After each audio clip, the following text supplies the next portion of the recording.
Raise your hand if you have a phone. Okay, so all of you. Keep your hand up if it has a camera.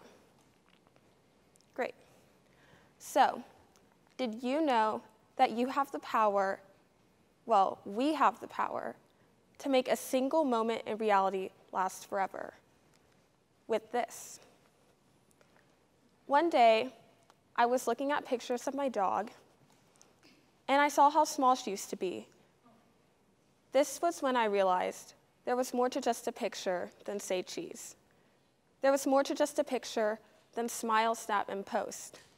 And if you really look at pictures, they can teach you things in a way words just can't.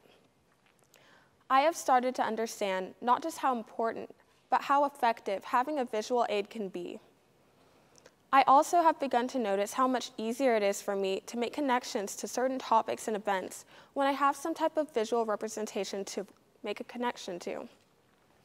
In today's talk, I will show you how pictures tell a story, how you can learn about past cultures and other people through photography and art, and share how to use these everyday things to your advantage.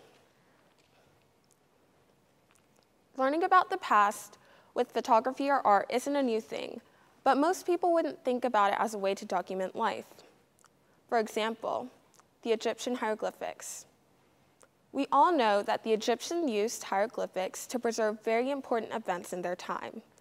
This was a major part of their culture, and it's also how we've learned so much about them today. Another example would be Neil Armstrong.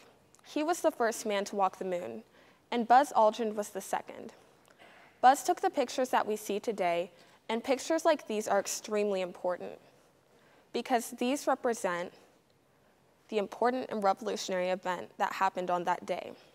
And when you think about it, you can hear about something you like and want it, but when you see it, it makes you want it even more.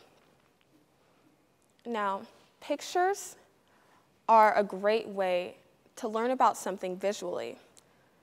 It also helps you understand, and this is why children's books have pictures in them. The pictures give the children something to connect words to.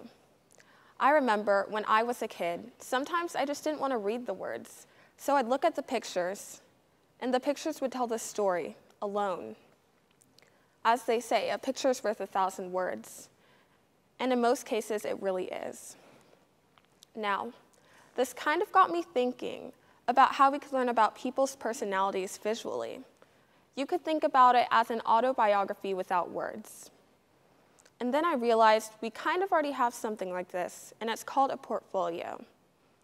A portfolio is a large, thin, flat case for loose sheets of paper such as drawings or maps. Well, that's what Google says. But I think there's more.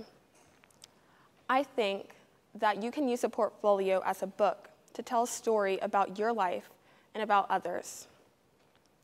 I started one this past month, and in it I have pictures of myself ordered from youngest to oldest in age, and I've also included objects like sand in it. You're probably wondering, why sand? Well, it's from a beach that I went to in the Dominican Republic during a vacation.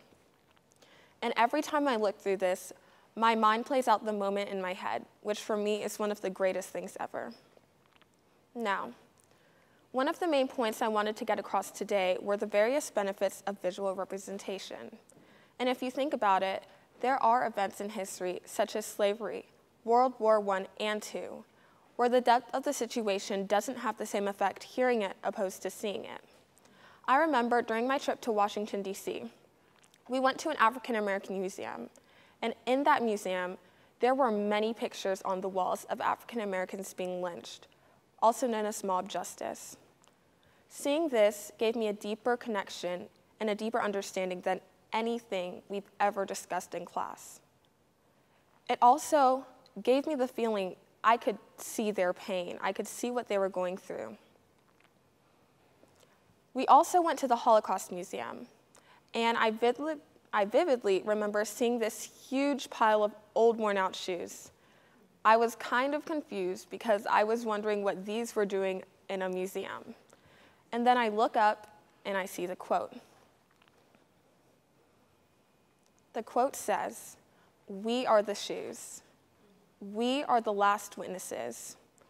we are shoes from grandchildren and grandfathers, from Prague, Paris, and Amsterdam. And because we are only made of fabric and leather and not blood and flesh, each one of us avoided the hellfire. I think this is an amazing example of how powerful having a visual representation can be. Because if you really think about it, these shoes spoke more than learning about it in class. I felt the connection. Now, I want the world to realize how every time you take a picture, you have just preserved a split moment in reality that can be used to tell a great story for generations. I challenge all of you today to take more pictures because these small moments may not seem important now, but trust me, they are. I also challenge you to make a portfolio. Find a bunch of pictures, objects, or anything that's really important to you to put in it. You can share this with other people because when you think about it, you're really sharing a visual of your life. Photography is a visual timeline from the past to present of life. And just remember, when life gets blurry, adjust your focus and take the shot. Thank you.